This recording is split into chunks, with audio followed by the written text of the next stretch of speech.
New hope वृद्धाश्रम का inauguration function था, जिसमें कर्नल गोपाल सिंह सिरोही आए थे, जो हमारे संस्था के मेजर डोनर हैं।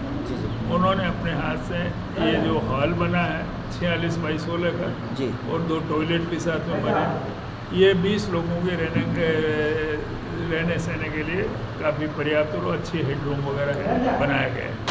वो आके यहाँ फीता वगैरह काटा और उन्होंने इसका उद्घाटन किया। और हमने भी उनको जो जस्टिस SC अग्रवाल ट्रस्ट से जो पैसा मिला था उनको मोमेंटो वगैरह भेंट किया, वो उन्होंने एक्सेप्ट किया।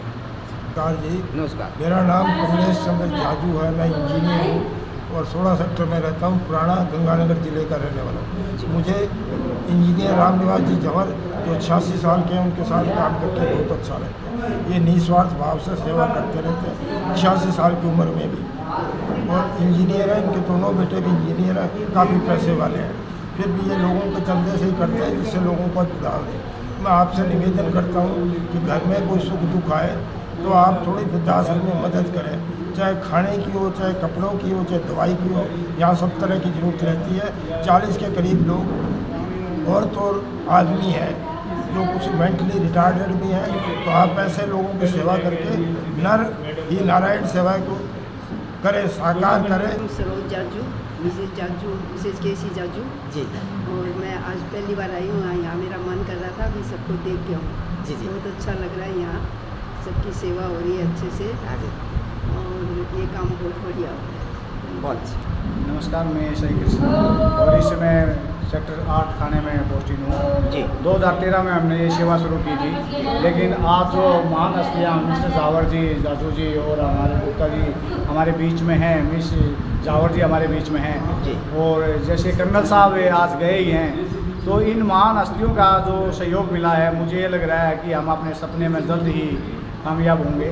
और हमारे 2 आश्रम खुल चुके हैं, एक तो यहाँ है सेक्टर 10 में, दूसरा हमारा हिमाचल बद्दी के पास है जो बड़ा एक VIP फैसिलिटी के साथ है हमारा आश्रम है, और तीसरा भुवनेश्वर में हम खोलने जा रहे हैं। तो कोई भी साथी, कोई भी हमारा फरीदाबाद या आसपास के एरिया में ऐसा है जो लावारिस है, कैशलेस या होमलेस है, तो हमारे पास आकर यहाँ निस्वार्थ भाव से वो रह सकता है। यहाँ कोई चार्ज नहीं किसी भी प्रकार का, सब कपड़ा खाना पीना सब फ्री है।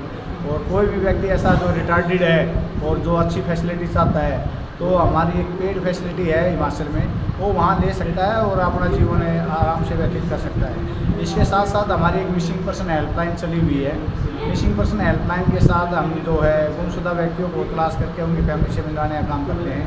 यदि किसी का भी कोई भी व्यक्ति गुम है पूरे इंडिया से या आउट ऑफ कंट्री से भी, तो मिसिंग पर्सन हेल्पलाइन एक ऐप पर तलाश सकता है। उस ऐप पर इस समय 75,000 लावारिस व्यक्ति अपडेट किए हुए हैं जिनकी फैमिली नहीं मिल रही है।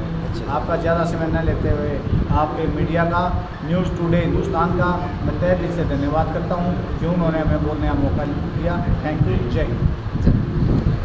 बहुत बहुत धन्यवाद। और कर्नल साहब ने बहुत अच्छी बातें की, मैम ने बहुत अच्छी बातें की।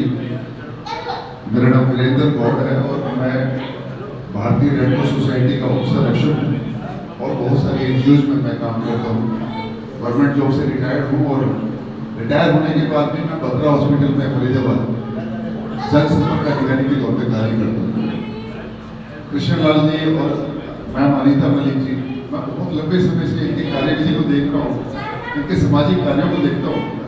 मिसिंग पर्सन स्क्वाड जो ये चला रहे थे, और कृष्णलाल जी को तो मैं साधुवाद देता हूँ कि गवर्नमेंट जॉब में रहते हुए भी ये समाज सेवा में इतने तल्लीन हैं, पूछो मत। इनका कोई मतलब मुकाबला नहीं है कि जितनी ज़्यादा जितने सच्चे मन से समाज सेवा कर रहे हैं। आज न्यू होप वृद्धाश्रम की जो उद्घाटन करके और जो ये कहा कि मैं पोस्टमैन हूँ, तो हम सोचते हैं कि इससे बड़ा भी एक ऊपर है जिसकी हम सब डाकिए ही हैं, हम सब करने वाले नहीं हैं। उसकी एक हमें ड्यूटी दी गई है और जहाँ पर हमें दिया है हम करने वाले नहीं है। जब हम अपने आप को कर्ता समझ लेते हैं तो हमें घमंड हो जाता है कि हम इनका कर रहे हैं, हम उसका कर रहे हैं, हमें जैसी हो जाती है। मतलब बुरे कब बनते हैं जब हम ये सोच लेते हैं हम करने वाले हैं, जबकि करने वाला तो कहीं और बैठा है। मेरी तो ये मजाल नहीं कि अगली सांस भी ले लूँ। तो मैं ये कहती हूँ कि हम सब बस उसके नौकर हैं और ये सब जो लोग हैं इनकी सेवा शायद वो गलत काम सोचो जो आपने किए लाइफ में, आपकी प्राण की मुक्ति मिल जाएगी। उस बंदे का सच घटना है, सर्वोदय हॉस्पिटल की, कल उनके प्राण निकले हैं, 70 साल की उनकी एज है। मैं कहा आप सोचो, सामने हम लोग बोलते ऐसे प्राण में, आप सोचिए आपने जिंदगी में क्या गलत काम किया। फिर उन्होंने बोला डॉक्टर से जो वहाँ पर थे कि मेरी बहुत अच्छा बिजनेस था, मैंने लोगों का बहुत अपमान किया। आज वो मुझे दिन याद आ रहे हैं कि मैंने कितना अपमान किया, मैंने कभी कोई अच्छा काम नहीं किया। क्या ऐसे फायदे का कि आप अपने पैसे के लिए दूसरे का अपमान कर रहे, दूसरे का दिल दुखा रहे। आज आप आईसीयू में जाइए, सीसीयू में जाइए, हॉस्पिटल में लोग होते हैं, लोग सब जाते हैं, ये हम उस पिछले जन्म के कर्म भोगते हैं। ये बात सच है। मेरे साथ कोई घटना घटित हुई, मुझे कहा कि आप पिछले जन्म का कर्म भुगत रहे। मैं एक अच्छी मैंने कहा कहाँ मुझसे गलती हुई, तो मैं भी अपने पिछले 3 साल से शारीरिक मानसिक, ठीक है ईश्वर दे रहा है, करना चाहिए, दे रहे हैं, लेकिन कर्म प्लीज अच्छे कीजिए।